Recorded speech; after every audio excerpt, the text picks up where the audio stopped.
Super star Nayanthara அப்படிங்கிற மாதிரிலாம் இல்லாம ஒரு நார்மல் நயன்தாரா ஃபர்ஸ்ட் படத்துக்கு வந்தா எப்படி நடிப்பாங்க அப்படிங்கிற ஒரு ஃபீல் இருக்கும்ல.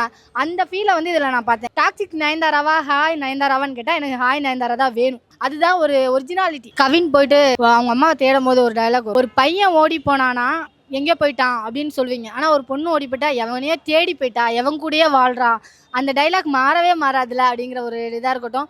ஒரு அதை தாண்டி பார்த்தீங்கன்னா, நான் நிறைய ரிஜெக்ஷன் பார்த்துட்டேன். நிறைய இடத்துல லவ் லவ் லவ்னு சொல்லி ரிஜெக்ஷன் பார்த்து எனக்கு வாழவே பிடிக்கல அப்படின்னு சொல்லும்போது கூட, அம்மா என்னைக்குமே ரிஜெக்ஷன் பண்ண மாட்டாங்க. அம்மாக்கு என்னைக்குமே அவர் ஹீரோ தான் அப்படின்னு சொன்ன அந்த ஒரு டைலாக் இருக்கட்டும். இந்த மாதிரி நிறைய நம்ம லைஃப்ல நடந்த விஷயங்கள் ஏதோ ஒன்று நம்மளை கனெக்ட் பண்ணிக்கிட்டே இருக்கும்.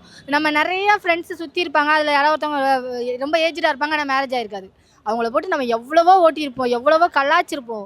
ஆனால் ஒரிஜினலாக அந்த கலாயெல்லாம் தாண்டி அவங்களுக்குள்ள ஒரு வலி இருக்குது, அவங்களுக்குள்ள ஒரு ஏக்கம் இருக்குன்னு இருக்குல்ல, அதை இந்த அளவுக்கு காட்டுனதே ரொம்ப பெரிய விஷயம் நினைக்கிறேன். சூப்பராக இருந்தது. டோட்டலாக ஃபேமிலியோட குடும்பத்தோட வாட்ச் பண்ணலாம். எந்த இடத்துலையுமே ஆபாசம் இல்லை, எந்த இடத்துலையுமே நம்ம முகம் சுளிக்கிற மாதிரி சீன்ஸ் இல்லை. இப்படியே பார்க்க வேண்டிய தேவை இல்லை. ஸோ படம் ரொம்ப நல்லா இருந்தது.